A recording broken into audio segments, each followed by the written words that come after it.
So thank you everyone for joining. We have raised a lot of money so far for different foundations. Overall, as a company, we've raised over $400,000 throughout different initiatives, and this is just one of them. And again, our goal is to give a voice to our producers, to different charities that make this world a better place, and to great chefs like Marcos. Perfect. Well, thank you, Patrick. So yeah, another big reason we're here tonight is to help raise money for Wheeling Forward, and Yannick Benjamin's here with us tonight as well. We're really excited. He's on with us because he's just opening a new restaurant. No big deal, but he's here on with us tonight. So he's going to be also talking more about Wheeling Forward and chiming in as well on Albariño. So before I hand it over to Chef Marcos to start on the paella, I want to kind of give you guys a little lay of the land and a little 2-second kind of 101, if you will, for those of you who are new to Albariño. And if you are, I'm excited for you that this is the first time you're tasting Albariño. But just generally speaking, when we're talking about Albariño, it's a grape that's grown in kind of cooler, rainier climates on the coast. And really specifically in northwestern Spain and Portugal, in Rias Baixas and in the Vinha Verde region in Portugal. And really the markers of Albariño are really refreshing, zippy acidity, and they're really aromatic wines. They have these really bright citrus flavors, often kind of subtle, solid, like saline, almost marine-like notes, like you can almost smell the sea. And again, it's because a lot of these wines are made near the ocean. So they're great. I always like recommending them to people who like zesty, bright whites like Pinot Grigio and Sancerre and want to branch out and try something new. Albariño is a great to explore. And we have a lot of Albariños in our portfolio specifically. That's really, I think Patrick would agree, it's kind of like the pride and joy of our portfolio is the depth of amazing Albariños that we have. You can explore the ones that you have and others. We'll post a link in the chat if you're curious about trying other Albariños that we have. And I should mention, I'll talk a little bit about this later and when we talk, when Yannick talks a little bit about Wheeling Forward, but this is part of a larger initiative, a larger campaign that we are launching. We've launched in the month of June called El Camino del Albariño. And we're donating 10% of all of our profits on Albariño for this month. So help us spread the word. Albariño is a grape that we are excited about. We want to spread the good word about, and it's also helping raise money for a great cause this month. We'll talk a little bit more about that later. So with that said, tonight, as Chef Marcos explains and goes through his tricks of the trade for paella, feel free to be drinking your Albariños. I always like to advise people when you're playing around with food and wine pairings, I find it helpful to first taste a bit of the food and then taste the wine when you're kind of like going back and forth if you have more than one Albariño. And we're going to geek out together later in the call about which one we thought was better or what we liked about Albariño paella, what we didn't like. As a general guide, if you have more than one of the Albariños tonight, I would suggest is starting always when you're doing a flight, lighter to fuller. So within these Albariños, there's diversity in what you might be tasting. If you did purchase the wines that were part of this event, I would suggest starting with Nordica, which is a bit drier and brighter. And then Pasado Gallegos is the most classic, I would say. And then Leirana has a lot of lemon. It's almost kind of like a lemon squeeze on your food that you're having. We'll geek out about that in a little bit. And the last one I'd probably suggest is the Columna, if you have 1, 2, 3, or all of those wines. With that, I'll hand it over to Erin to introduce our very excited to hear from Chef Marcos this evening. Well, I've known Marcos for a long time, and it's such a pleasure. I'm so proud of you. Watching your career has been amazing. Marcos actually came to Spain and Portugal with us on a trip 2 years ago, right? So we got to drink a lot of Albariño together. We even made paella in a vineyard during that time outside. It was a very hot day. We're having a very hot day here in Chicago. It's definitely warm in here, so we'll be probably cooling off with a little bit of Albariño later. Marcos is going to take us through how to make paella Valenciana, which is a very specific recipe. We're going to talk about it. And probably when he starts the demonstration, I'll kind of ask a couple questions. We'd love to hear the questions from the chat. We can hear you. I can't see the chat box so well. Our computer's a little far away, so you'll definitely have to ask some of the questions. But for me, the first question is, what makes Paella Valenciana Paella Valenciana? I mean, I think Paella Valenciana is a traditional recipe, you know, like I think there is so many versions of like paellas or rice that you can find in so many different restaurants or families as well, you know, even including Valencia. I mean, a lot of people know that Valencia is like the capital for paella, right? The original place. There's like this no thing about like, okay, this is where it's coming from, where it was created. And a lot of people follow the traditional recipe for so many. That way, like Paella Valenciana has that. It has a list of ingredients that you have to follow, and also a way of making it. You know, you cannot use, you know, any like sushi rice or arborio rice. It has to be used for caraspara or bomba. Ingredient like saffron, tomato. You cannot miss those ingredients. That way, today we're gonna show how it's made a traditional Paella Valenciana.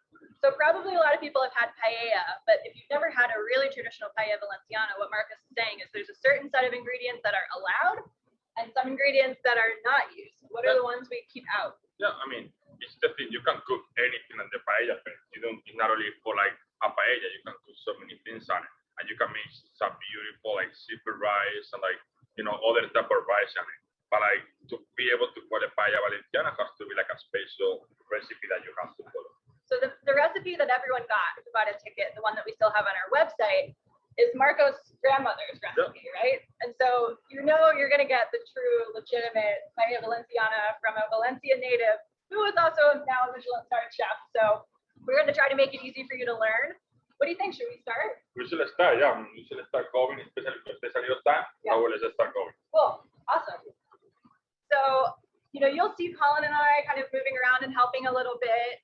Marcos is going to be cooking, and so I might kind of ask him some questions while we do this. Usually I'm in Yasmin's seat moderating, so I'm excited to kind of be in on the action this time, and would love to hear if any questions are coming up yet.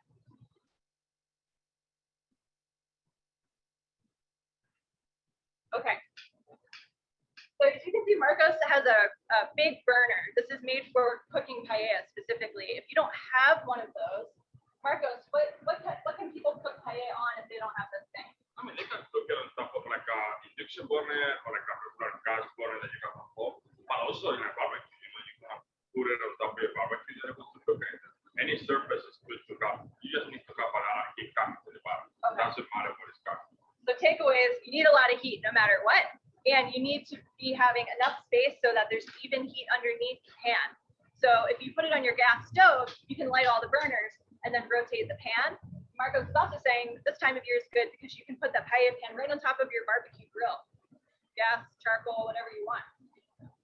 I have a question. Can you also make the paella in the oven? Can you make the paella in the oven? I would not recommend it if you're going to miss some of the sucarrat that you're going to get in the bottom.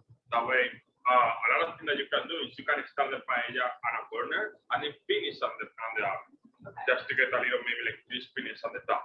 But I would not recommend to start because you're not gonna get that like caramelization on the meat and the vegetables that you will get putting in the oven. Yeah. Does everybody get that? So you can do it, you can finish it in the oven, but if you don't start it on the burner, you're gonna miss out on socarrat, which is the really important crispy rice on the bottom that's so flavorful and delicious, which we'll show you. For how many people are you? Ingredients that we have already, right? People can see the ingredients that we have. Yeah, I have to fix the camera a little bit. Can you talk about them? Yeah, I mean, you know, traditional, the Paella Valenciana is super simple. A lot of people think there's a lot more ingredients and more complicated, but you can see some of the ingredients are like the protein, some chicken, some raw meat. In my case, I like to use like a little like a bone, so we give more flavor to the rice as well. And then super like simple ingredients of the vegetable. Green beans, a little bit, or like gigante beans as well. You can buy them fresh, or you can buy them also like in a can, or dry them and then cook them yourself. And then if you are in season and you are able to find them, like the same green beans, but they call it Romano beans. In Valenciana is called bachoqueta. It's like a flat bean as well. That is like a really traditional, but sometimes we have limitations in the United States. That way, this is one of them. And then again, simple ingredients, a little saffron, tomato, so we just get the tomatoes, basically we just grate them, but like you can blend them in a blender just to make it smooth. A little chunky because like the chunkiness to it. And then pimenton cannot be missed in a paella, salt, olive oil, and of course the main ingredient, the rice. That way, having those ingredients, you can make a beautiful paella for sure. Chef Marcos, One of the things that we're gonna start, as you can see, our pan is being a little smoky. Then we're gonna add the salt. People would say, why you put the salt first? I like to put the salt because that way we'll absorb some of the water and the humidity from the Aaron, protein. sorry to interrupt. It's not, we don't hear Marcos very well. If you could rephrase some of the things he's saying, Sure. that would be great. Let me recap what he just said. So About walk the us through ingredients. all of the ingredients. And really it's all about simple ingredients, fresh ingredients, the fresh meat. He's got chicken and rabbit. Those are both ingredients in the typical Paella Valenciana. You cannot miss saffron. You cannot miss pimenton de la vera. And olive oil, salt. These are all things that. Let me careful there. I'm gonna put the meat. Just gonna. And so one of the other things he did is he put in salt first into the pan. Woo. And now he's frying the meat so that you can get that really good flavor. So that's the first step. Salt, and then the frying the meat is the first step. Yeah.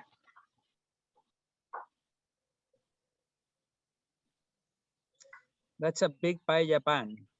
Yeah, this is a really big paella pan. Marcos, how many people can you feed? You can eat about like 40 people, 40, 50 people out of this.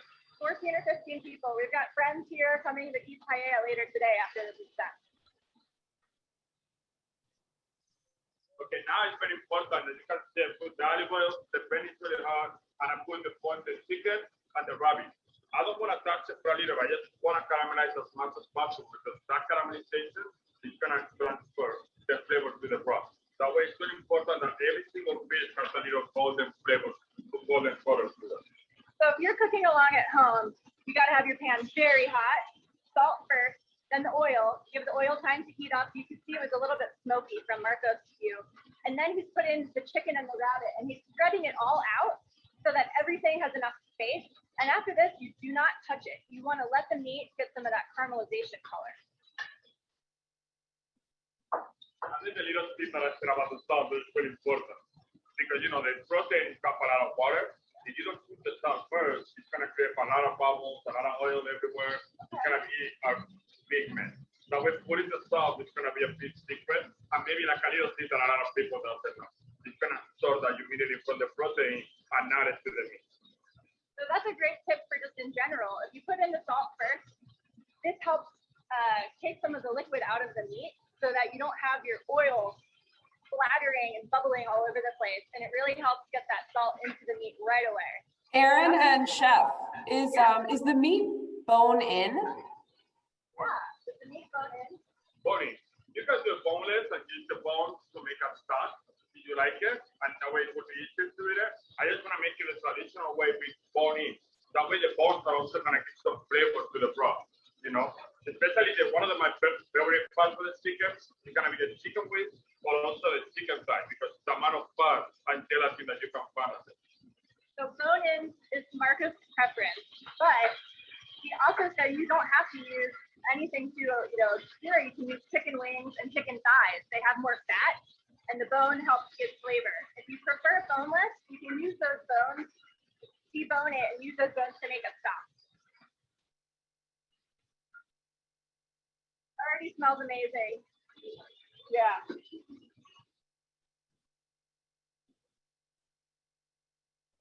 So did you Yes.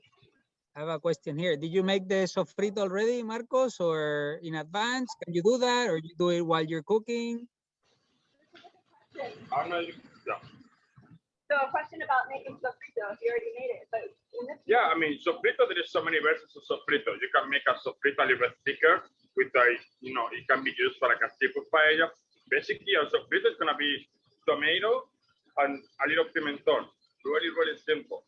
You can add a garlic, onion, depending what you use it for. But for Paella Valenciana, we don't call garlic or onion. You can add it for some form of flavor, but the traditional recipe says no garlic or onion. And then this is a little bit of color that we are getting. I don't know if everybody can see it. I just call it like really golden color on the meat, That color is gonna transfer at the broth to make it more like tasty and more rustic flavor to it. So the sofrito, as Marcos explained, everybody has a different one, but in the Paella Valenciana, there is no garlic and there's no onion. And so you don't have to make a sofrito like you might do for other types of paella. But what he did do was he grated the tomato in advance. So you can see on the paella cam that there's some tomato already in dishes that you can just grate on a box grater.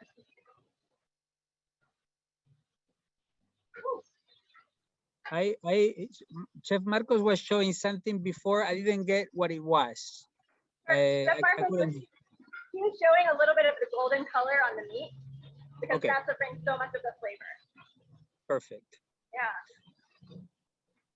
So this is a typical thing for Sunday, right? Yeah, I mean, this is actually like a Sunday barbecue for Spanish, especially for Valencian people. Like all the family get together, and normally, like the older people is the ones that are making the paella because they're the ones that like are being trusted the most to make the paella. Like the young kids don't know how to make paella. You're not gonna let them touch it. That way it's over like grandma or dad making a paella for everybody. In the meantime, people is opening some conservas in the wine, you know, maybe it's opening like some jamon, some pan con tomate. In the meantime, because the paella will take normally about like 30, 40 minutes to make. So in the meantime, people is doing some stuff. As you can see, this is probably the most important part of the paella, getting the meat very, very colorful, like the nice caramelization on it. Because that will change totally the flavor of the paella. The flavor and also the color. People think that saffron is the only main ingredient to make the color change, but also the meat is going to give you that color and the protein and the broth.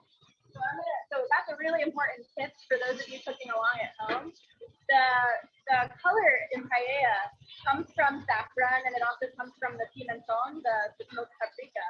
But Marcos is saying that part of the color also comes from the meat getting a really rich caramelization, which is so important to the flavor and also the color. So the meat's starting to get very dark over here behind me, and it's something that, you know, I can smell, and that flavor is going to come through into the rice. All right, I'm putting a little water. Yeah. Any other questions from the audience? And I have a question. I'm just curious, for people who are relatively new to Spanish cooking and to paella, can you explain exactly what is a sofrito? Can you explain what is the pimenton?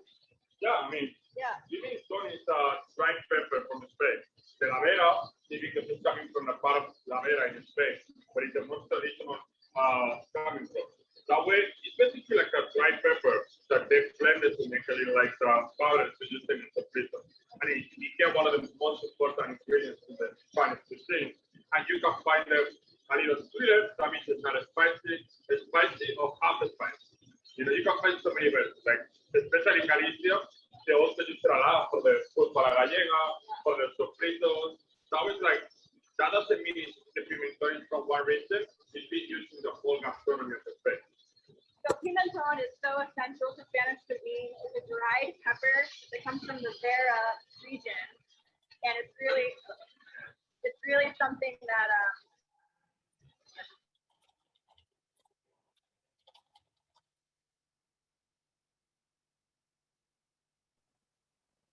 we don't hear you very well, but the sofrito, hopefully we can get Erin back. But the sofrito is the base. There are three things that you need to make paella. You need the stock, you need the sofrito, which is the base of flavor, and then you need your protein, no? Which in this case is chicken and rabbit. So those are the three elements that you need to make any paella. So the sofrito typically is a base of tomatoes with garlic. Sometimes you can add other ingredients to your sofrito like peppers.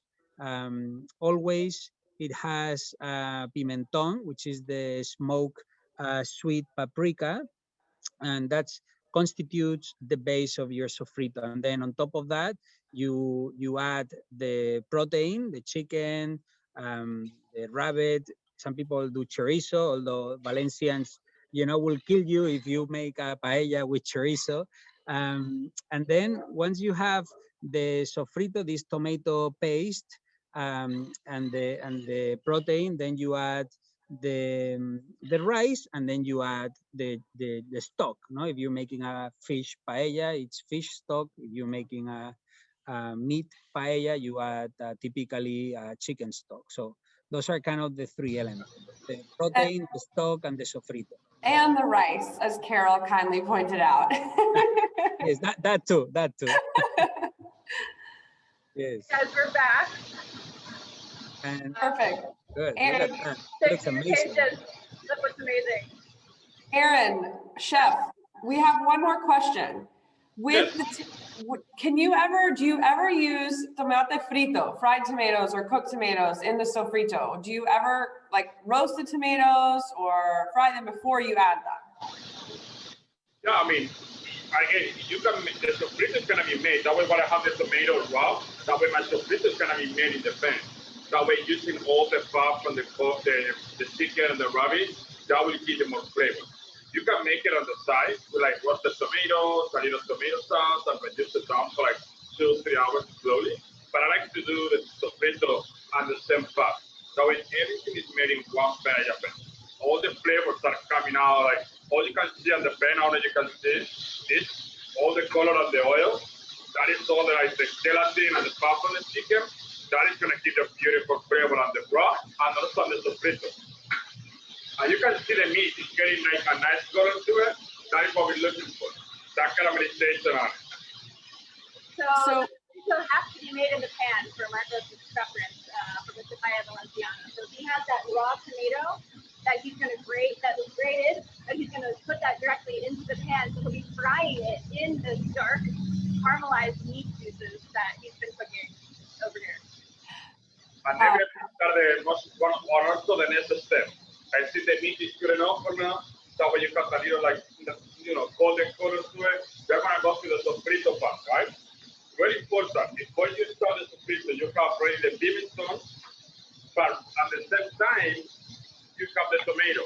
Because the tomato has to put it right and almost at the same time as the saffron. If not, or the pimenton. If not, the pimenton will burn and give it like a really bitterness flavor. What I like to do, normally in the paella pan, the oil or the fat is concentrated in the middle. So in preparation to make the sofrito, what Marcos is doing is he's actually moving the meat off to the side, and then he's going to be putting in the pimenton, and you have to have your pimenton with your grated tomato sauce right next to it so that the pimenton does not burn. That's really important because otherwise you have a bitter flavor. Wow. And then you just like move it in. What we're looking for is to get reduced of tomato. And also, probably some of the part of the sugar from the pan are probably getting, sticking to the pan. That water from the tomato will probably pull it out from the pan and add it to the broth. So the water in the tomato is actually deglazing that pan, deglazing all of the meat that's kind of cured on the bottom of the pan. So it's all working together, and now he's coating the meat. I don't know if you can see the color of the tomato, like how concentrated it is already, because the pan is really hot and it reduces very fast. Now that you have the tomato, we are going to turn it down a little bit. So turning down the heat now. Now that the tomato has been reduced, that only took what, 1 minute to reduce the tomato? So this is all raw tomato blended, no? Blended in the mixer, no? Tomatoes, correct? That's correct. And you can also take a whole tomato on a box grater, a traditional box grater, and do it that way. Marcos was saying earlier, he likes it to be a little bit chunky. He likes the texture. And so it doesn't have to be perfectly smooth. Okay, perfect. This looks amazing, by the way. Question, Yeah. question. I just turn it around. I'm waiting for my tomato to become more like a paste, like a really like caramel. That caramel is going to give us a beautiful color on the broth. Now that the tomato, you can see, it's kind of like glazing the chicken and the rabbit. That is what we're looking for. Right there is what we're going to add our pesto. We're going to add the green beans just to give them a little movement, not a lot. So once the tomato is caramelized, you start adding the green beans. Is there a question? Yes, please? Yeah, well, I was just gonna say, it seems like just looking at what Chef Marcos is doing, I've already identified a mistake I've made, is that it seems like you really can't overcrowd the pan to get the tomato reduced properly, which is my biggest problem because I don't have a big paella pan at home. So that's a good, I mean, that's a good thing I've learned. In general, if people don't have a big paella pan at home, what kind of pan do you suggest using? Like, what's the next best thing if you don't have a proper paella pan? Have a paella pan. I mean, you can get of course, that is a tricky question, you know, because as a Valencian person, I don't see cooking a paella in another thing that is not a paella pan. But there is first option, like, you know, like a bigger satay pan that is like really flat and thin. Something that the heat is gonna kind of like be even all around the pan. That is possible, but I mean, I would recommend investing a little paella pan. Well, you can use it for so many things, not only for paella, but also like you can use it as a plancha, to cook a shrimp, to cook octopus, to cook meat.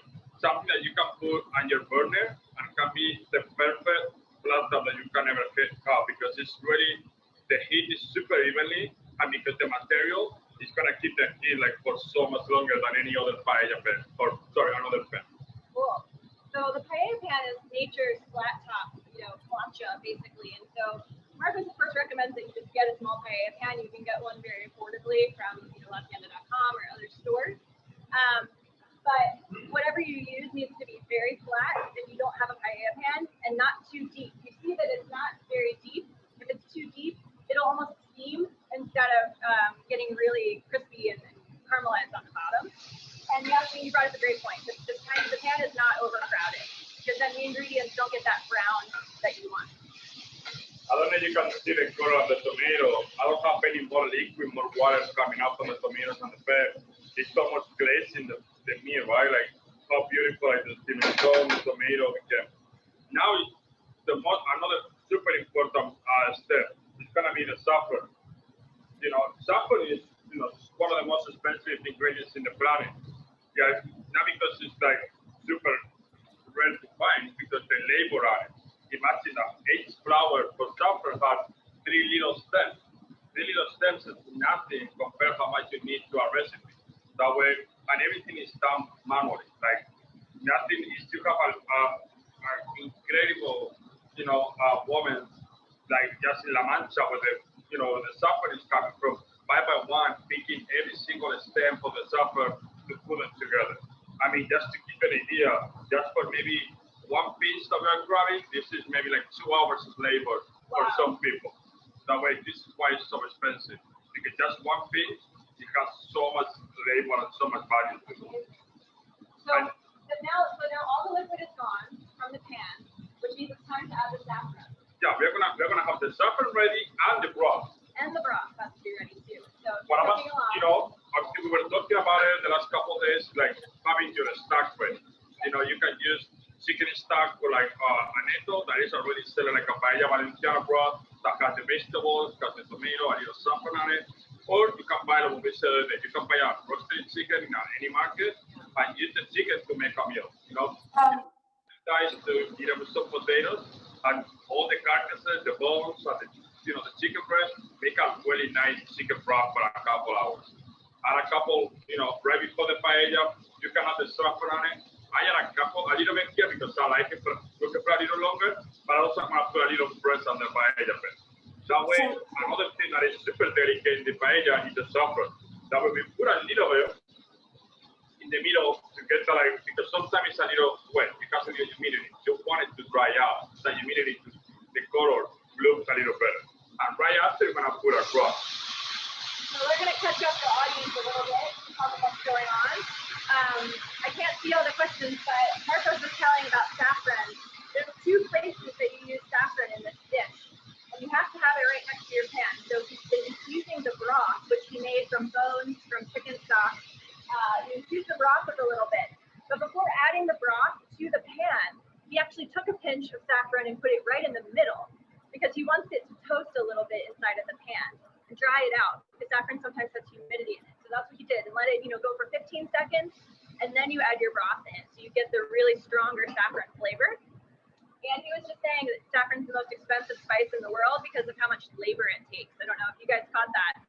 Each flower only has 3 little stems. So the pinch that he put in the pan is probably 2 hours worth of labor from a woman in La Mancha in Spain, which is where the saffron comes from. I mean, you can see already the color on the broth. It's like so powerful, right? The color, the red on it. That is because all the glaze that was around the meat, now it goes to the broth. Again, the most important part of the paella is the broth. You gotta make sure the broth is tasteful. It's super, like, it's perfectly seasoned. Because if not, the rice, a lot of people don't think about it, but the rice is a sweet grain. It has a little sugar on it. That way your broth has to be a little salty before you put the rice. Just a tiny bit. Then because when you're gonna put the rice is gonna have all the, like, basically the starch is gonna come out, and the starch has a little percent of sugar. That way we gotta make sure the broth is gonna be a little bit, just a tiny bit salty. What we're gonna do right now, as you can see, I put the stock and also put a little water. Just because I use bone in, I'm gonna let it boil just for like 5 minutes. That way all the liquid is gonna get the flavor for the chicken. And make sure, with the little spatula or whatever, equipment that you have, just scrub the bottom, because all the tomato that we put, we gotta make sure that's come out from the bottom of the pan. If not, when we try to make the sauerkraut, it's gonna get a little bitter. That way we gotta make a little movement in the bottom, just scraping all the bottom part of the paella. So Marcos, Aaron, I'm just two questions. Yeah, 2 questions for you guys. The first is there anything you do to the saffron before adding like, do you grind the threads? Do you just add the whole threads? Added the whole threads right in. Whole threads right in. Okay, great. Not get ground or pulverized, crushed. The other question is that, there are some people who have been told to put in the rice before the broth to coat it.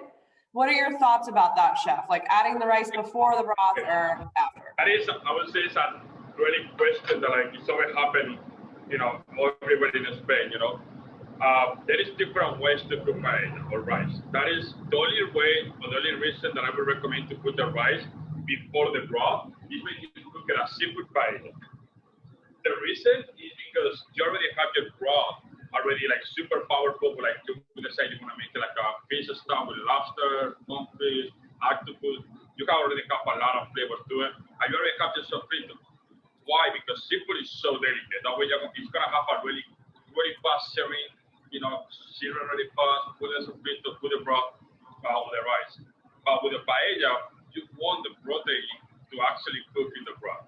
So before you ever put the rice, because that gelatin that you're gonna get from the meat, you're not gonna be able to get it just from the broth. You need to get all the juices that are in the pan. Seafood paella is a little different, right? Because what I say is, it's really fast. You put the scallops, and you put monkfish or anything like that. That is a really fast. It has a lot of water. That way you're not gonna be able to get that much color as you get with the meat. So basically, a good takeaway would be for meat paella, like what Marcos is making. You want to actually add the broth first, and then what he's doing is he's actually letting this come up to a boil for 5 minutes to get even more flavor into the broth. For a seafood paella, you already have a lot of flavor in the seafood stock, and the seafood meat is too delicate. So you don't want to have it simmering in broth for a long time. So that's why you add the rice first if you're going to do a seafood version. That's really helpful. Really important part, you're gonna take the broth. And the broth should be salty. It should taste like, oops, it's too salty, because there's a lot of sugar in the rice that you're gonna add. You need to have a little bit too much salt, and that's gonna infuse the rice when it's time. He's tasting it right now to see how it's coming along. And then my grandma used to say, it has to be salty to the point that you can eat 2 spoons, but you cannot eat a soup. Okay. That way you're able to eat 2 spoons, like, oh, it's a little salt, not salty, but it's a little more seasoned than normal. I'm able to get another spoon without a problem, but not to be able to get a full soup on it.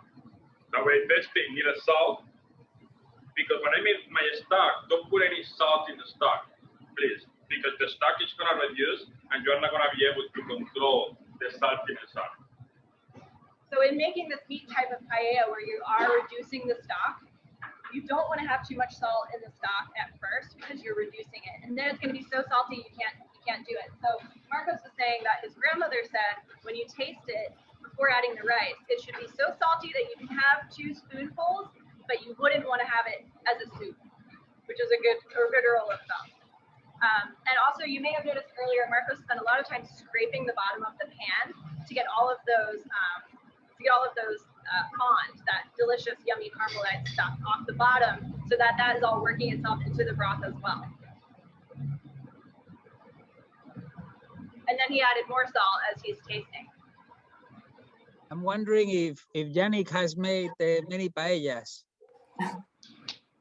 Yannick is not showing his face. Our friend Yannick has made any paella in his life. Yannick, Perfect. how are your paella skills? I want to take this time too to we want to hear from Yannick as well, and we're super excited to hear everything what's going on in the kitchen. But I would like to take this time to introduce Yannick as well, and maybe Yannick, you could tell us more about Wheeling Forward and the amazing work that you guys do, which is why we're here tonight. So I'll hand it over to you, Yannick. Hi, Yasmin. Hi, Aaron. Hi, Patrick. Hello, everyone.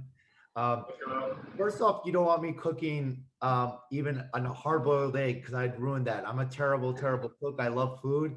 So definitely not paella is not my thing for sure. I love to eat paella, but I don't think I have the aptitude to do paella. But I really want to say that how blessed we are at Wheeling Forward to have the support of Olé Obrigado, because these last 18 months, I would say now, has been incredibly challenging to have, a fundraiser like this, to benefit us. Liquid Geography, which is this wonderful rosé that we actually pour over at the restaurant Contento, really helps us, because typically we would have a big event, 2, 3 of them throughout the year. One of them would be the Albariño event, the Wine on Wheels event. And obviously we can't do any of those things because we can't have, big crowds. So things like this are really helping us achieve our goals and our mission to still help people with disabilities. So, we're really, really thankful, and we're really blessed. For some of you who don't know what we do, I myself, I'm a paraplegic. I was in a car accident in 2003 that left me permanently paralyzed. And myself and my dear friend Alex, while we were in rehabilitation on the same floor with us, there were other people that were newly injured as well.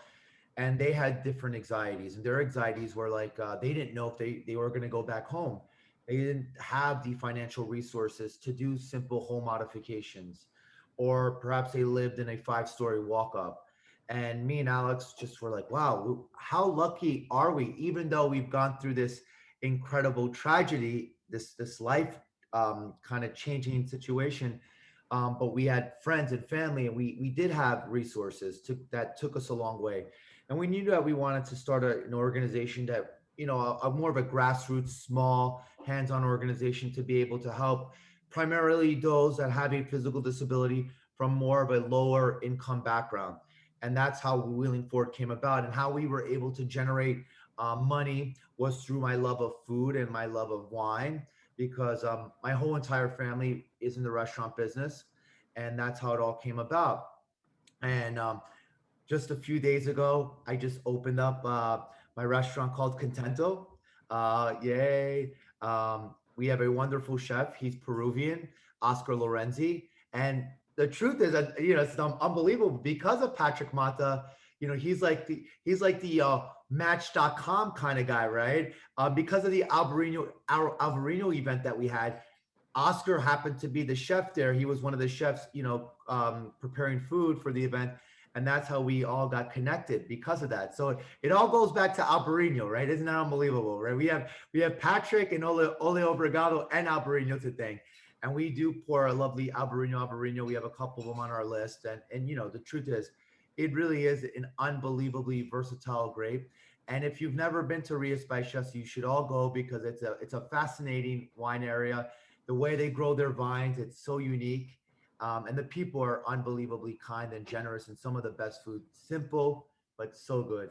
And again, I want to thank you all for participating and showing your support. And of course, I want to thank Patrick Mata and the entire team at Olé Obrigado for all of your support and your friendship. Thank you all. Well, we're so grateful to have, met you and to be able to support such an amazing cause. We know it's a super busy time for you, so we really are so grateful for you to be here with us. Maybe Aaron, this would be a good time to hand it over to you and Colin to start giving us an overview of the wines. We actually got to put the rice in. We got a couple more cooking steps to take care of. Oh, great. Okay. Talk about wine. I would like to say a few things. Yannick is an incredible human being. Not only because how he treats people, but this amazing foundation that he created to help people with disabilities. Not too many people are in a position to do that, and Yannick has taken this very personally to not only influence the lives of his friends that are going through this condition, but also so many other people in the world, not only in the US. So it's remarkable, his example, no, edifying. And, we as a company love to support people that have an incredible heart, and Yannick is one of them. We have done many events with him throughout the years, and this is our small contribution to the people, no, that suffer disabilities. We, in this event, obviously try to raise awareness to these causes. We only charge $10 a ticket. We donate 100% of the profits of these tickets to his foundation, but we can all help more, and if you feel generous, there is, I think there is one of the screens we're going to put a QR code. I don't know if we can show that, but if you feel generous, this is money that goes to people that are in need. Willing Forward is a very small foundation. Basically, Yannick and Mara ran the foundation. There is no money going to overhead. All of it goes to buy wheelchairs, to build gymnasiums for people that have disabilities. So it's money put in really good hands. So for those of you, again, that feel a little bit generous today is Sunday. It's a family day, paella, and we are all very blessed. And I think, I encourage all of you to be more generous. Thank you, Patrick. And I just want to say one thing. We were supposed to have Wine on Wheels I'm losing track of everything, but in 2020, just before the pandemic happened, and we recognized Patrick Mata and his work with the Jean-Luc Ledoux Humanitarian Award. And we can't wait to have the next Wine on Wheels to actually present it to him in front of everybody, because Patrick, really, and I mean this honestly from the bottom of my heart, if we didn't have your support within the last year, it would have been incredibly challenging. So you did, give us some breathing room. So thank you so much. Thank you to your entire team. I'm very blessed. We are all very blessed.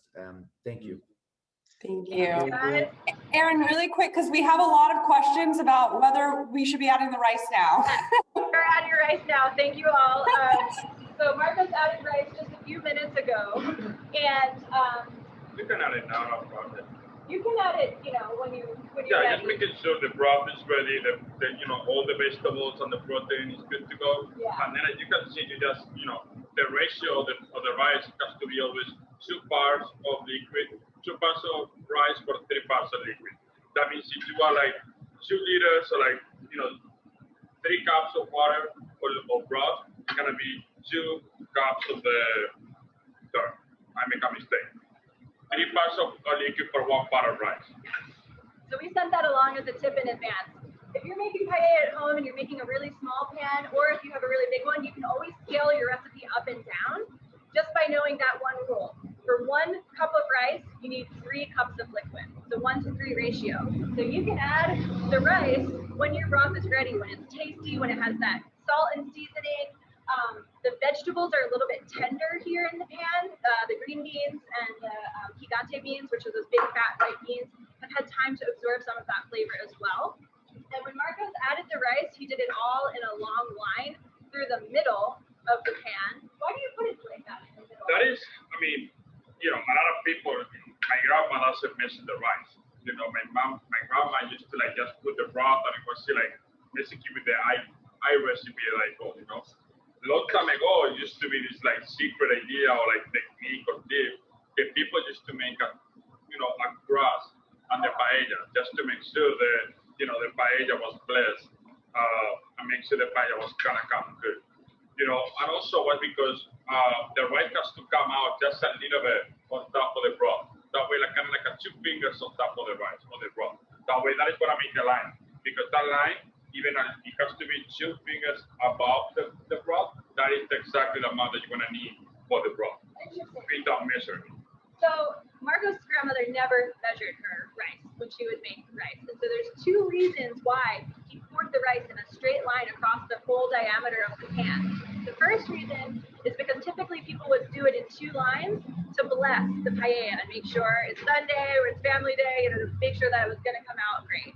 The other reason is that if you put the rice and you pour it across the length of the pan and the rice is 2 fingers higher than the level of the liquid, then that's the right amount of rice. And if you don't feel like measuring, then that's one way you can use your eye to tell you how much rice to use. And then after that, he distributed it all around. So that's what he's doing now, to make sure it's even. And then after a few minutes, the rice is in the broth. We are not going to use spoons anymore, because if now all the starch of the rice is going to come out and it's going to make a really sticky rice. It's more like a risotto. That way, the movement has to be always moving the paella pan in circles to make sure the rice is all even. Now, it's about the timing, because we have the heat a little bit lower. We're going to raise a little bit the height to make sure the broth is boiling for about 8 to 10 minutes. That way, the broth is going to boil and it's going to cook the rice all the way inside. So while Question. yeah. So Erin, do you want to quickly summarize, and then I'll ask the next question? Yeah, so once you have finished adding the rice, we're not going to use spoons again. If you start messing with spoons, you're going to release too much starch from the rice, which makes it a very sticky rice, like a risotto. And paella is not that style. And so that's what Marcos is saying. When you move the rice, you actually have to move the pan itself in a circular motion to get sort of evenly distributed throughout the pan. And after that, we're going to let it cook for 8 to 10 minutes on fairly high heat. Medium high? Medium high, yeah. Medium high heat. So while this is cooking, Marcos, I know we probably have some more questions, and it's time to talk about wine. Yasmin and Colin, I think, want to drop wine. He's going to join me back here in just a second. Any other questions about the paella cooking so far? We had a question about, I think one of the biggest things that confuses people when they try to make paella is like what size, people have different size pans.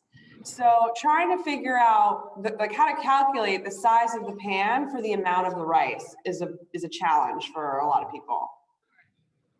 Well, the size of the pan, how do you know from the size of the pan? I mean, normally it goes up, when you buy like a 15-inch paella pan, that would normally go like 30 and a half, or like that number, that is normally how many people you can fit in the paella pan, right?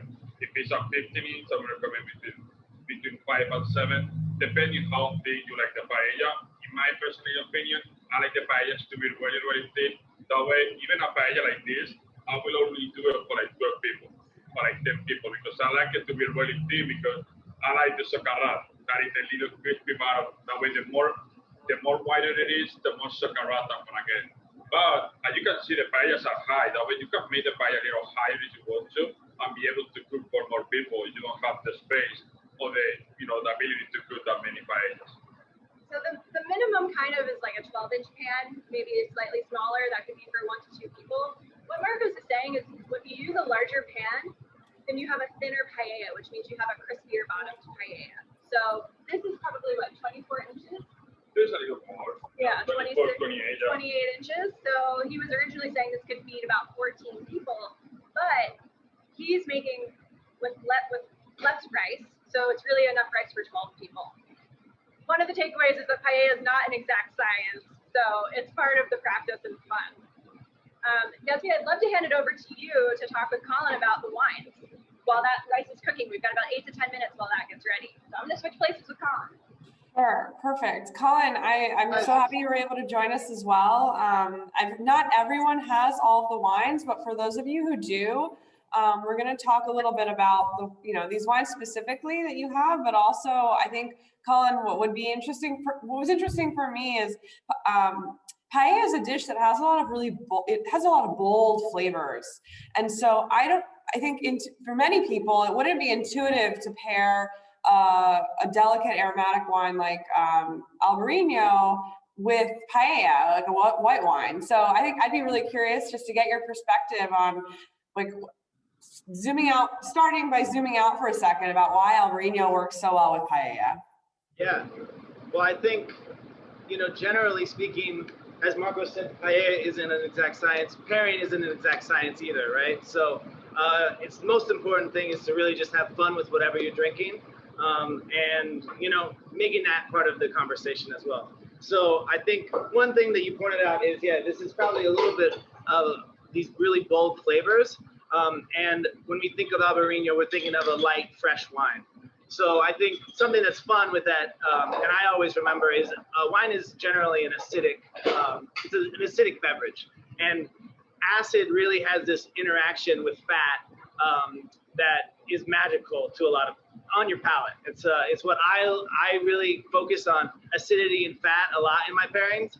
And I think this dish, and all of our cuisine, as we're eating, it's just important to remember, how is that acidity going to cut through that fat that you're dealing with. So also, I think what's fun about this paella, specifically Paella Valenciana, is you're working with saffron and these botanicals. And I think something about that's interesting about Albariño is it oftentimes has this kind of, I think you might have, an herbal, a botanical undergoing to it. It's a really, like, I think Albariño, one, is just such a versatile grape. I don't like to box it into any particular style, but mostly what we're talking about is a really light, fresh, sippy, zingy wine. But we're going to taste a bunch that kind of have these different dynamics to them, and we'll be able to explain a little bit. The first one, I think, is the Nordica Albarino. And I don't know what you think, Aaron, but so this is when we carry all of these wines in our restaurant here. And let me just introduce a couple. Yeah. So we're a big team at Porto, right? We're all one big family. Marcos is our leader, obviously, but we all come in every day. And this is our chef de cuisine, Erwin Mallet. Hey guys. So also a very strong wine drinker, like all of us do. Yeah. The master of ceremony. Yeah. So we oftentimes get asked about Vino Verde, being that we're named Porto, and we're doing North Atlantic coastal cuisine from the north of Spain, north of Portugal. So Vino Verde, just south of the border of Spain in Portugal, they tend to do this really fresh, zippy, slightly effervescent style of wine called Vino Verde. And it's this one is 100% Albariño, and it's a really interesting kind of comparison to other Vino Verdes, in my opinion, because a lot of the other Vino Verdes will blend in a little Lorero and other grape varietals. But this one for me just is kind of just what you think of on a summer day you want to be drinking. Something with a little spritz, not too much bubbles. You're not like fully going to a champagne or a cava, but this really nice green characteristic as well. Yeah. Cheers. Salud. Jeff, some wine? Of course. I mean, you know how right here. I'll take care of it. To me, I really like the Albariño because it has also this savory quality and also a little bit of a citrus, high acid tone, which offsets the starch of the paella, no? And yeah. anything that is citrus also, like moving to ceviche or things that have lemon in general go really well with Albariño. So things that have starch, things that have fat, things that have lemon in general, all those things really pair really, really well with Albariño. I would think of it as like a lemon squeeze, like any food that you would eat and you kind of want like a little lemon squeeze, like a little bit of acid, the wine pairing acts exactly like that. So that's how I kind of think about it. Acidity is a really important part of the overall flavor profile of whatever bite you're eating. So yeah, and anything that you would think to put like a little lemon squeeze on, Albariño will probably go really well with. That's kind of like a good rule I like to think of. Yeah, for sure. I think often when we're talking about pairing is palate cleansing, is kind of like refreshing your palate for that next bite, so it's just as good as that last bite you had. And I think that acidity kind of just cleanses your palate so well, just like, you know, putting lemon over anything. Should we move on to the next one? Yeah. Cool. Aaron, Yeah.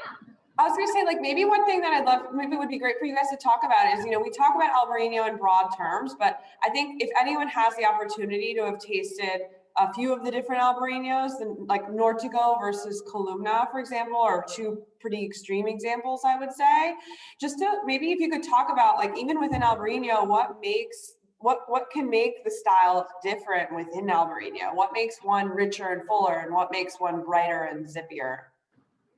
Part of that's going to be climate. You know, looking at this map, we can see that we're on this Atlantic kind of coastal area. So if you're a winery that's right next to the coast and it's cooler, it's damper, you know, maybe the grapes don't get as ripe. So you're probably going to have flavor profiles that are more tart and bright, Yep. you know, a little bit maybe saltier because the grapes are so close to the sea that you pick up some of that salinity there. Some of the other wines, so the Nordica that we just tasted is quite a coastal property. This wine, the Pasado Gallegos, which Colin will talk to you about a little bit, such a personal favorite, and hope some of you out there have it. This is from further north. This is from near the city of Santiago de Compostela, which is such an important city. And so maybe a little bit drier than where the Nordica comes from, but also further north, so it could be cool as well. Yeah, so with the Pato, this is definitely our favorite wine because we have a close, intimate relationship with them. We're currently doing a beautiful project in the Astro Pato, making it a food and beverage and a little hotel stay. So if you guys ever travel to the north of Spain, I would highly recommend in the next 6 months to go to this area near Santiago de Compostela, where Pasado Gallegos is. But the wine, has become our house wine, basically. And I think it's just really a typical, really like an archetype of what Albariño should be. You're thinking high acid, this beautiful lemon characteristic, and then just this florality, this botanical that you often get with Albariños. But it's definitely a lot drier if you're going to compare it to the Nordico. I think there's not much sweetness here at all. It's really a more of a dry wine. And I think that packs the punch when it comes to, if you're going to pair it with something like paella, the meatier, the little bit more dense ingredients, I think that probably you want that higher alcohol to go along with it. Yeah. Just really quick, because, you know, I want to make sure people doesn't overcook the rice. You know, we have like about 10 minutes, you know, about making cooking the rice with a medium heat. That way we get down a little bit, that way the broth doesn't evaporate that fast. And one of the important ingredients as well is the rosemary. Rosemary you can find all across the Mediterranean coast. You know, starting from Barcelona, Valencia, going to Malaga. I mean, rosemary is amazing. That way, this is very important that we put in the paella, but almost in the last minute, because we don't want to overcook it. We just want to, like the paella or the whole paella taste like rosemary. We just want a little aromatic. That way, it's going to be, you know, just on top of it, because then it's going to absorb some of the flavor and the broth on the rice, as well as the protein. Because what we're going to do, and this is very important, is we have to cover the paella when the rice is almost done. You know, I like to cover the paella, all the rice. Why? Because the steam is going to create that, like, it's going to go up, and then it's going to come down again to cook the rice that is on top of the protein. I don't know if you can see it, you know, the paella is like, you know, the rice kind of start like soaking on top of it, the grains on the top a little more like a little further, but that is why we're going to put the covering top of it. And you can see it's a really thin paella. I don't know if you can see it right here on the floor, but like, it's like super, super thin paella. But I like it like super, I don't know if you can see it right here, but like, you know, it's like a couple millimeters down. It's like super, super thin. That is how I like my paella, because that is going to become sacarat and it's going to be just amazing. That way, that is really important that like right now, the paella cannot be touched. Cannot be like skewering or anything like that, because the starch is going to come and you're going to make what I say a risotto. We don't want that. Right now, what we're looking is to get the broth to evaporate and then to cook the rice. And right there, we're going to go like super high and hold the fire just to make sure we got the sauerkraut, just for about 10 to 15 seconds, not that much, because we don't want that to the rice to be burned either. And you can also see all the gelatin on it, you can see the bubbles. That is a very important thing. That means it's all the gelatin from the protein. It's a little thin layer of gelatin from the chicken and the rabbit, and that is gonna make the rice also look even better. And the fat, as you can see, you put a lot of oil, and then the fat from the protein as well. But all the fat, it's kind of get into the broth and emulsify together to make it a broth that is a really thick. I don't know if you can see it, but it's like a lot of gelatin in there, and that is the beautiful part of it. That is super intense flavor on that. Quick question. What do you mentioned, Chef, that you cover the rice after you take it off the burner. What do you cover it with? I've heard different things. My grandma would cover it with some newspapers, whatever newspaper that she has it for that weekend. But we can cover it with some linens or some towels on it, something that kind of cover it to create a little steam. Even people when you make it in the Pinto family, you can put a piece of cardboard on top. But I remember my grandma covered with newspaper or these magazines of talking about things about it. You guys get all that? You can use whatever you want, basically, which is kind of the theme of making paella, One question about the rosemary. Yep. I did notice that Marcos put some rosemary on top for aromatic. You said that's something your grandmother would do because rosemary grows a lot. Everywhere, yeah. Yeah. And I mean, if you think about it, rosemary, if you read a little more about the paella used to be made with meat that, was wild rabbit, wild chicken, with a lot of strong flavor. That way, people was tend to take a little bit away the flavor because it was too strong. That is why they put the rosemary, because that way it doesn't smell or taste like a spunky or gamey I used to be. Before there were not refrigeration, there were not coolers or freezers to store the protein. That way, people was actually cutting the meat, clean it, and use it for the paella. And you can imagine the smell, that very funky gamey flavor, and that is also why they put the rosemary, just to take away a little bit of the gaminess flavor. So it's a traditional ingredient, but it's traditionally ingredient because it takes the funk out of that game, out of that wild rabbit. This part of Spain, Valencia, and even north, by the Romans, it was called Tarraconensis, which means land of rabbits. So one of the things that we recommend is, if you didn't make it this time with rabbit, you at some point need to make your paella Valenciana with rabbit, because that's what was abundant traditionally when people were learning to make this. Erin, someone is asking if this recording will be available after the event for people to see. Yes, we are recording this, and we're going to send it to everyone who got a ticket tomorrow as a follow-up email, along with some other cool information and reminders about the wines that we drank, the recipe. So yes, we'll be sharing this recording for sure. Will it be also available in our YouTube channel? We'll put it on our YouTube channel the day after that. That's cool. And one thing I wanted to mention as well, if anyone's cooking at home or just drinking wines and following along, take lots of pictures. We're going to be running a social media contest, and we'll go into some details about that in a little bit, but you'll have the chance to win a gift certificate for La Tienda to get specialty goods from Spain. So take lots of pictures. Yes, La Tienda is an incredible place. They have been for a long time bringing incredible artisanal products from Spain. We're very lucky to have them, and they have been a great supporter of Spain and of this event. Many of you, I'm sure, have learned about this event through them, and we owe them a lot. Thank you to La Tienda for being a part of it. Absolutely. So let me just tell you really quickly. So basically what you can do, we're running an Instagram photo contest. So you will have the chance to win a $100 gift certificate to La Tienda.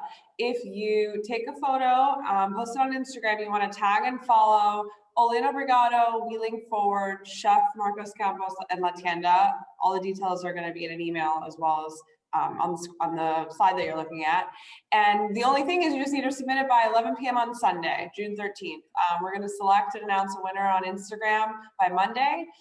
So get creative. Take this is your chance to post your best picture, and hopefully you'll get a chance to win a gift certificate to some delicious goods like a paella pan if you don't have one yet, amongst other really great things. You have to, he says. Marco says you have to.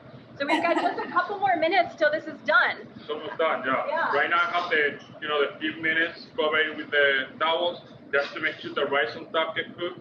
Just a few minutes, not a lot. I'm just gonna take it out. That way you can see also all the rice in the top is start getting done.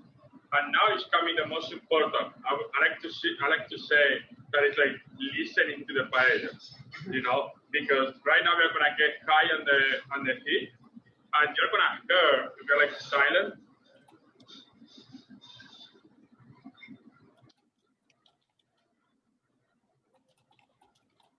So basically, Marcos is turning the heat up, and the trick is you need to get close to the paella. You're listening to it, how it sounds.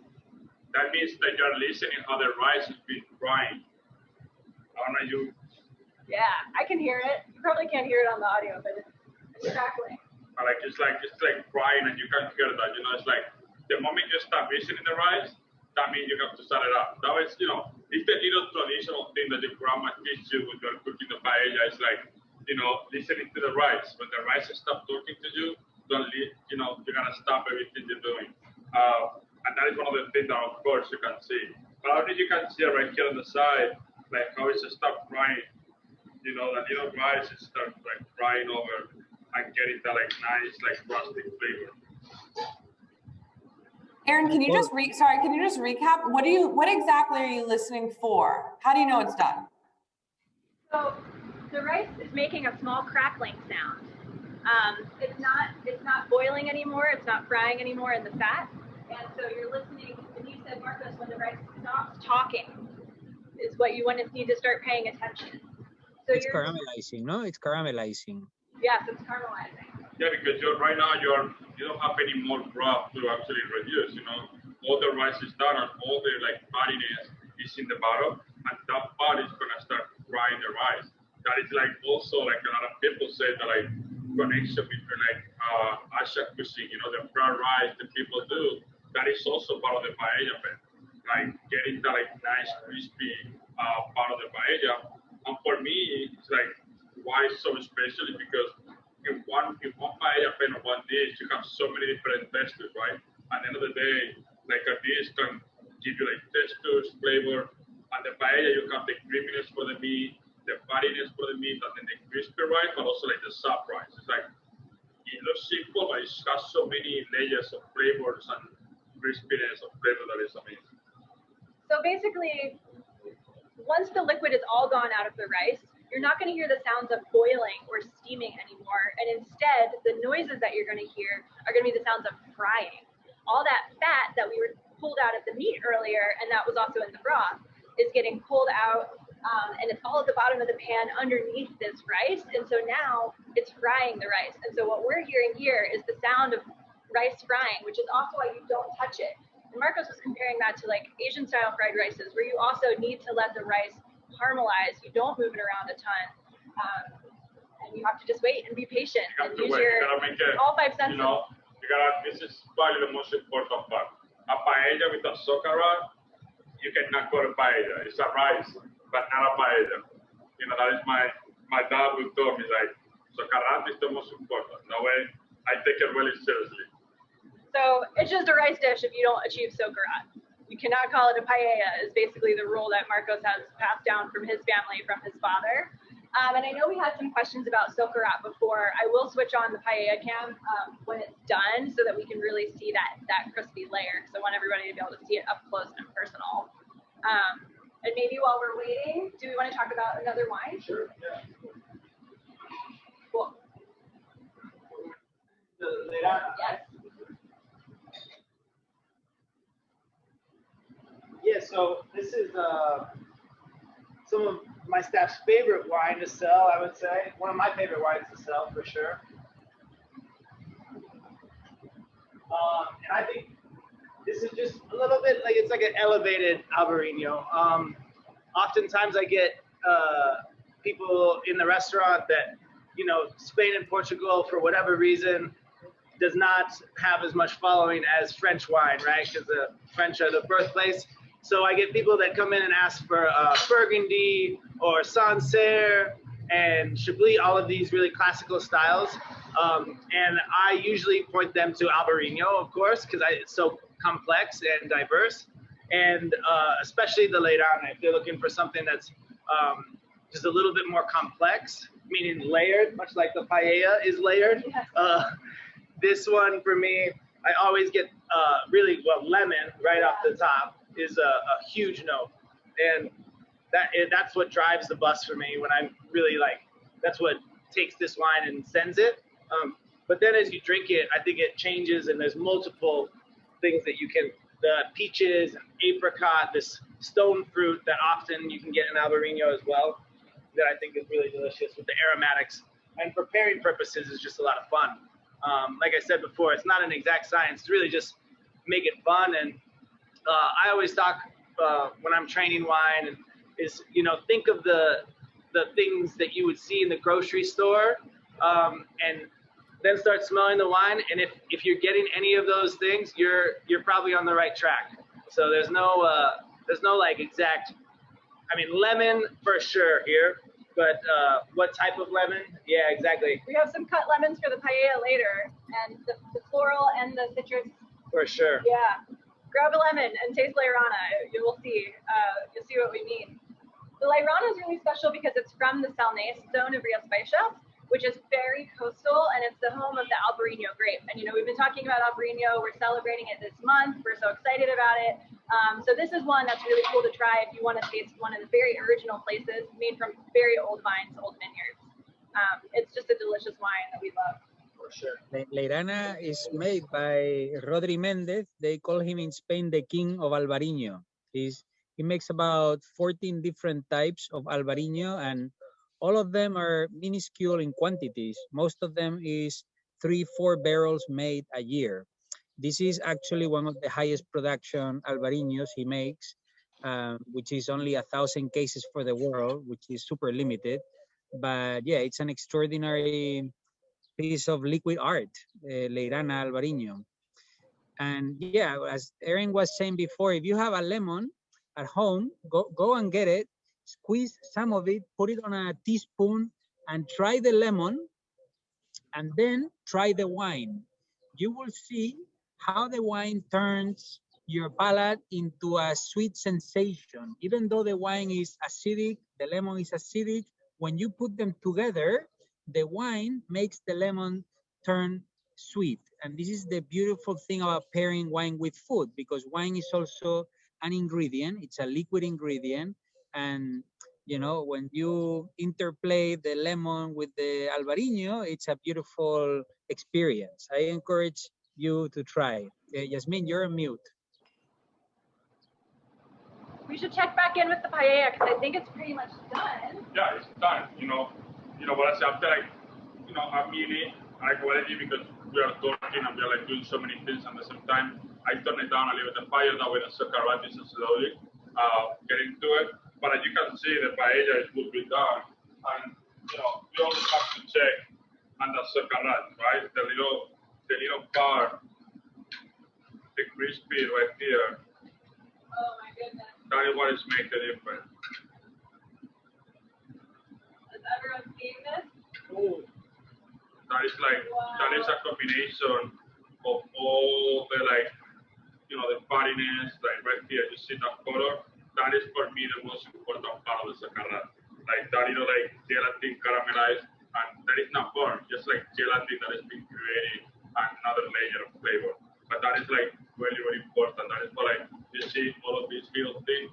That is the part, the gelatin of the chicken, and that is just unbelievable. That is how important it is to make it right. Wow. If you guys could smell this, oh my goodness. So, I think Patrick doesn't approve it. Patrick doesn't approve it? No, everyone's commenting on this. I'm impressed. I'm really impressed. Marcos, incredible. Oh, wow. I wish we could do this in your place, and be all of us there celebrating right now. This is that is just so simple. As you can see, just something to enjoy with people, to have fun. Of course, there is a couple things that you gotta make, to the broth, the chicken, the tomato. sometimes we read a lot of recipes online, and but this is the traditional. This is the authentic paella. This is something that you can go and you can try in a few restaurants in Valencia and in a family house. You're not gonna find them everywhere. And that is what we try to do here in Chicago as much as we can. And for me as a Spaniard, as a Valencian person, and good chef, I like dishes for me what represent Spain, including with the wines that we do. I think there is a lot of talent in Spain making wine and food, and also the gastronomy that goes together. Because I mean, gastronomy is not only food; it's also wine. It's a full experience, right? And I'm really proud that I've been teaching you this. Any questions? Feel free to reach out to Olé Obrigado. I want to say thank you for them for everything they do to support Spain, Portugal, and the full people behind everything that is making it better. Again, paella, I would love to one day we can go together, make a big paella competition or paella group that we can cook it all together. That will be awesome. I think it's a good time to show all the cameras of everyone. Yes. I want to see what people have been cooking. I think Chef Marcos, you also want to see, what people have been doing. Sure. We also have, Aaron, we also have more questions from people. So I don't know if you think maybe we can turn the cameras on and people have a chance to ask any residual. Turn on your cameras. I'm going to turn off the paella cam. You guys saw the amazing Sofrito that came from the gelatin and all the hard work that Marcos did. And when you come to this restaurant, it does feel like you're at home with Marcos and the whole team with Bonhomme Group. So we want to say thank you so much for doing this. They do need to open the restaurant pretty shortly, so we'll take some questions and hopefully answer them while we can, and then we'll let everyone get to their paella. I can't wait to dig in. I'm also curious to hear maybe on the chat which was your favorite Albariño.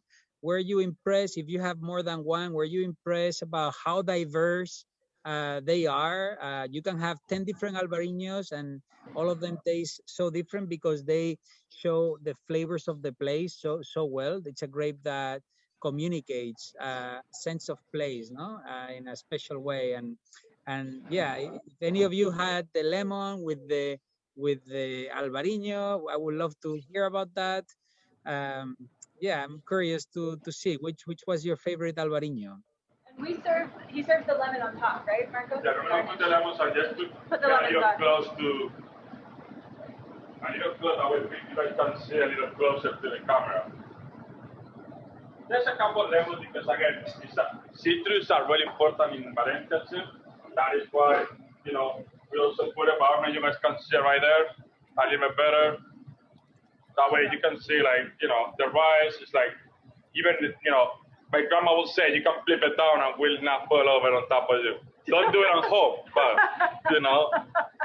if it's well done, the rice will stick on the pan and you will not see anything coming out.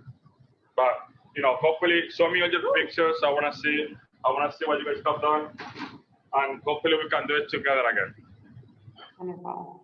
So if you did it right, you can flip that pan and the rice won't fall out, is what his grandmother said. So if you want to turn on your camera, you can. We'd love to see what you made or see your faces and say hello. Maybe have a quick toast before we say goodbye.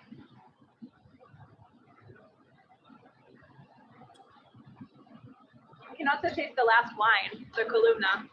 Yeah, actually, someone was asking about the columna.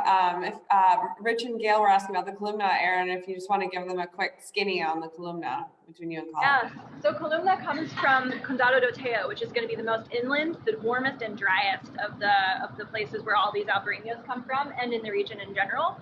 So that's why we put it last, because it's got the most fruitiness. It's riper. It's got more fruit. It's got more texture, and it's delicious, especially as the saffron and kind of intense flavors come through from the paella, the smokiness. It's nice with a little bit more richness and fruit. Columna is made by Alberto Orte with our friend Rodri Mendez, who makes the Leirana, which we just tasted. And it's such a special, full experience. Hi, looks like we see some paella. Someone's showing us their paella. Nice. There they are. Yay! That's the background, Jeff. Hi, everybody. Hello. Hello, Alexandria. You had so many good Nice. questions. Rachel Thompson. I like all my Jeff. Chicago people. Hi, Jeff.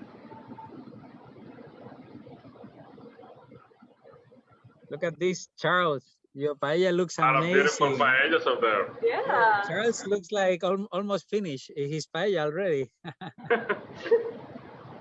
Look at Angel and Laura Benitez. That's a good job there. So cool. Wow. Christina, that looks amazing.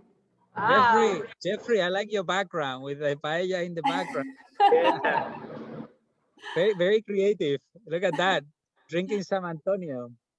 Nice. That's fantastic.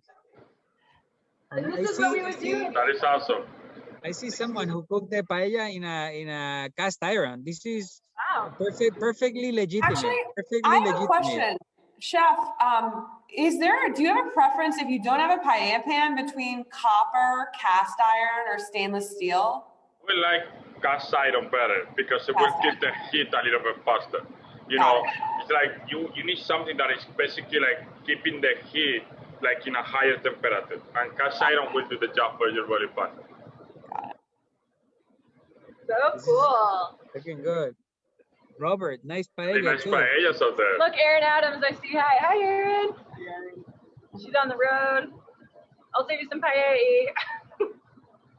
By the way, I should mention while we have everyone, I happen to get a magnum of the Leirona. So if anyone, just so everyone knows, I mean, I live in New York, so I defer to Erin on distribution. We'll in terms of getting it, I don't know where everyone's located, but this is like the ultimate entertaining. I don't know if anyone can see because I have the Nordica and the Leirona in the background, and it's like a pretty insane bottle magnum. So they're also available in large format, just in Also case. sell 'em. Porto. Yeah, we have them at Porto. It's my favorite thing for a large group is opening up a big bottle They're of later so on. fun. Yeah. Yeah, if you're in Chicago or if you're making a trip, this is an absolute must stop, and you can find Leirona and Magnums and lots of other amazing wines. Marcos went with us to visit a lot of our producers a couple of years ago, and it's just been such a pleasure to taste all of these wines with you all today. Thanks so much for being here. And if there's any other questions, you know, following along Marcos on social media, seeing all the cool, amazing stuff he's doing here at Porto and all of the restaurants in this group. Following Pasado Gallegos, if you're planning a visit to Spain in the next 6 months, next year, it's a really cool place to stop and have some authentic kind of Galician experience. And I just love, you know, this is what we love to do. This was a Sunday in Like Spain, eating we're and together, drinking. eating and drinking, and that's the feeling we wanted to bring to you. Even with technical difficulties, which, you know, makes it a little more real. So we're so happy. Thank all of you. Thanks, Yasmin and Patrick. Let me add just one thing. I mean, I just wanted to give everyone a heads up about our next event in July. I'm super excited. We're going to be doing gambas al ajillo and pan con tomate with Chef Danny Chavez Bello, who is a huge deal as well. We're super excited to do an event with him. He's the executive chef. He was the executive chef at a Michelin star restaurant in New York City, Boulé. He actually led David Bouley's at-home cooking classes, and he has a lot of amazing insider tips as well. So please join us next month. It's going to benefit the American Cancer Society. So you can find details about that on our experience. The experience is part of our website. And again, thank you so much to Yannick for joining us. We're so proud and happy to be partnering with him to help raise money for such a great cause. And thank you, Colin. Thank you, Chef Marcos, for joining us and giving us all the insider tips on making paella. If anyone, by the way, missed something or something wasn't clear, if you have any questions about anything that we talked about tonight, feel free to shoot us an email. You can find it. We're going to send out a follow-up. So you'll have all of our contact information, and you want to clarify anything, just send us a note, and we're happy to help answer any questions. Hey. Salud. Salud. Cheers to all of you. Cheers. Cheers. Chef, I'm going to send you my address. Maybe you can send me some paella, you know. I mean, I can. Overnight. Let's see how I can make it tomorrow. happen. I hear that paella is always better the next day, so this is gonna work out. I mean, It's smelling really good right now. Yeah, though. we're gonna dig in. We're gonna just say goodbye and dig in over here. So I'm really curious if anyone had more than one Albariño, which one they felt like, or maybe some people haven't made the paella yet, because I know me personally, I'm about to start cooking as soon as I leave here. But if anyone happened to have had the paella and multiple wines, I'm so curious, like which they felt paired better or worse.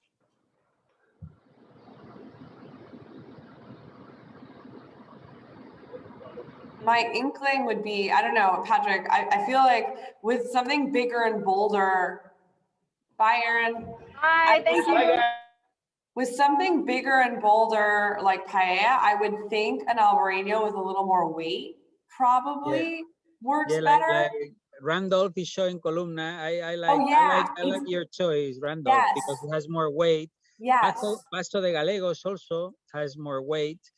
Leirana and Nórtico are more lean, more acid driven, so it's a different sensation. I personally like all of them. It's true that the more weight matches better the weight of the starch, of the paella, of the rice. And that's a general rule of thumb, I would say, when you're approaching food and wine pairing, is you always want to think about things in terms of pairing intensity with intensity.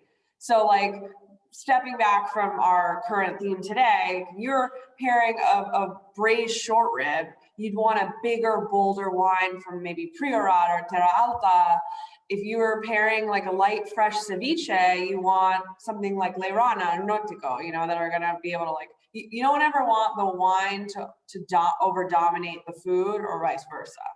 So like that's a good rule of thumb, I'd say, with food and wine pairing, is you want to pair intensity with intensity. So that makes sense. It's great.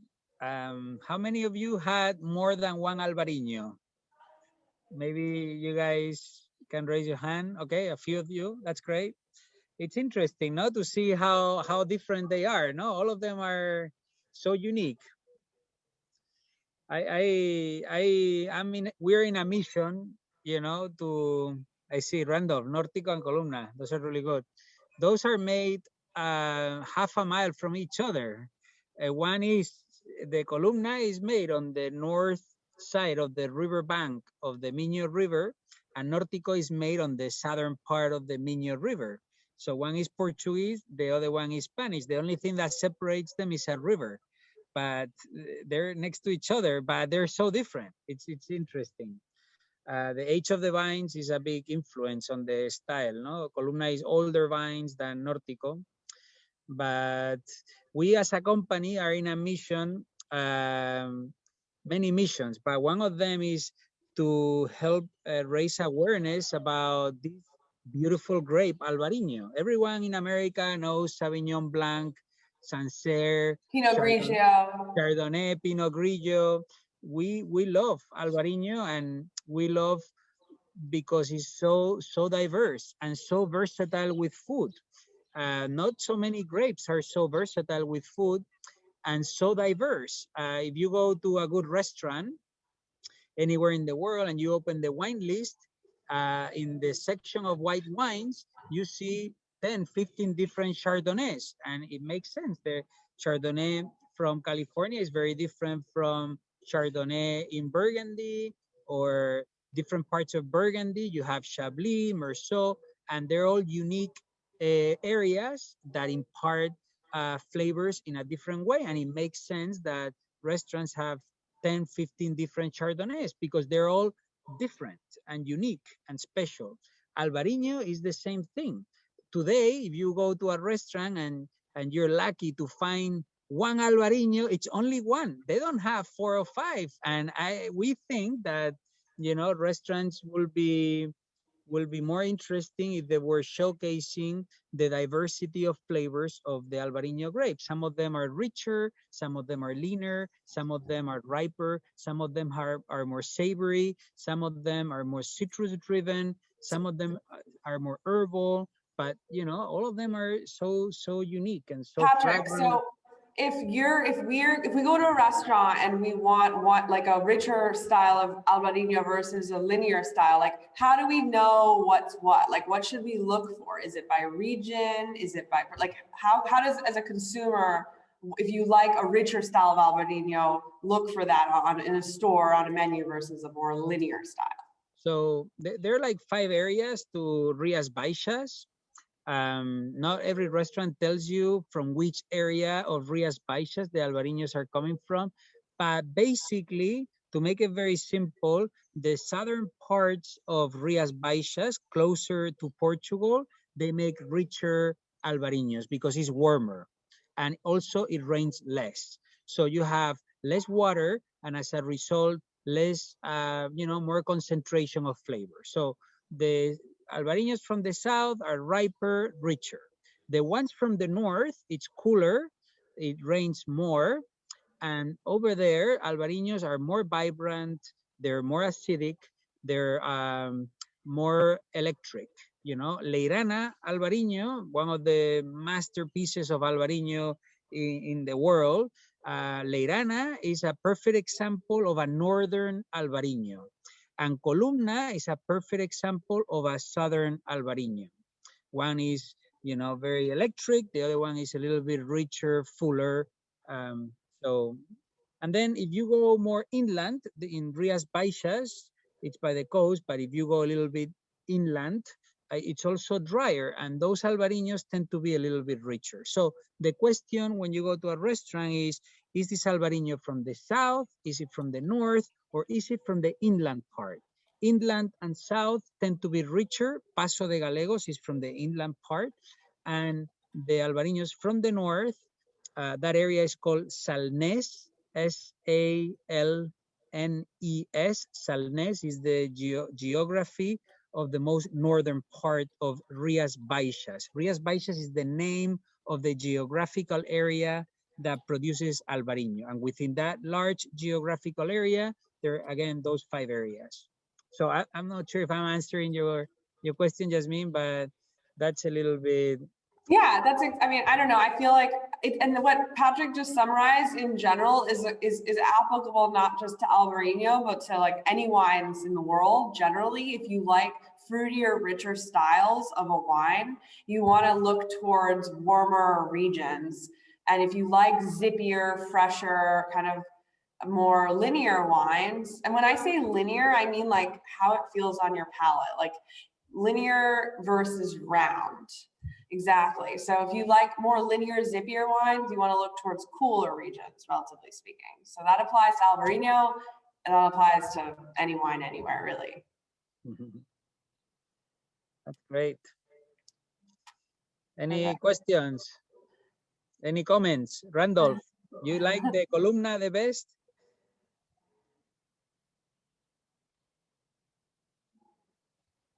You're still on mute. You're on mute. Let me. There you go. I did, but I like them both. And I cheated. I didn't do any paella. I was eating sardines and tomatoes and and some manchego. That's good. Those things go well with Albariño. Yeah. I'll do that later because I want to get the rabbit. The one of my grocery stores has rabbit, so I'm going to do that later. But I had sort of a sociological question that. Who sets the standards for the cooking? Whether, unfortunately, I think now grandchildren set the standards, which are very low. And the grandmothers want to please the grandchildren. But I think the grandfathers set the standards. This is maybe because I'm a 78-year-old man, I have this bias. But when it comes to like the paellas and the traditional cooking, who sets the standards? Well, or does it really matter?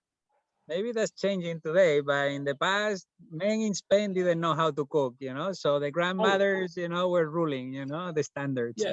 Yeah, but were they cooking for the grandchildren or for their husbands? Probably both. Yeah, right. Yeah. Probably both. Anyway, it's a foolish question, but I really enjoyed this.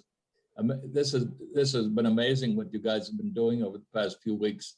I've been attending most of them. And that's great. Thank you. Thank you for joining. And my friend is not here tonight, but I'm trying to save some of the wine for her. And then we'll do a paella when she gets back. Where do you live, Randolph? Washington, D.C. That's great. Well, thank you so much for joining us. And Jeffrey McDowell, I've seen you also before in these events. By the way, I just want to mention, if anyone wanted to order more of whatever they got, or they want a paella pan and feel inspired now, there's a QR code that you can see where if you want any more of anything you got, or if you want to explore, that'll take you to La Tienda. And like I said, just a reminder, if you took any photos, to post them to social media and just follow those instructions, which you'll get in a follow-up email, so you can get a $100 gift certificate. We'll be announcing the winner on Sunday, I believe. And with that, if anyone has any more questions, again, feel free to send us an email. But we're so thrilled that you guys all joined us on this Sunday. And we hope you can join us for our next event in July. Yes, thank you, everyone. This was a fun Sunday. Cheers, everybody. Thank you all. Thank you all for joining us. Thank you, Jeffrey. We have two Jeffreys that are very big supporters of this series, so it's so great to see you. And Alexandria, absolutely. Nice to see you as well. And like anyone who's visiting Spain, if you want any tips on where to go, or you want winery visits and all that, you know who to ask. All right. Cheers. Have a great rest of the day, everybody. Bye, everyone.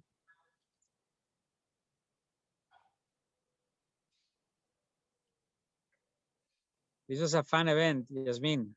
Well done. I'm really excited to go. So I've been, here. Patrick and Nilo have been cooking paella in the kitchen.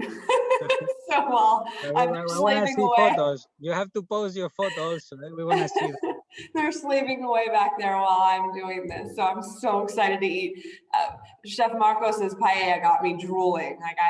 You know what's interesting is I realized the mistake I've made is I'm making my pans too deep. My paellas are too deep. Too much rice, no? He makes them really thin. Yeah, that's the best way to cook the rice.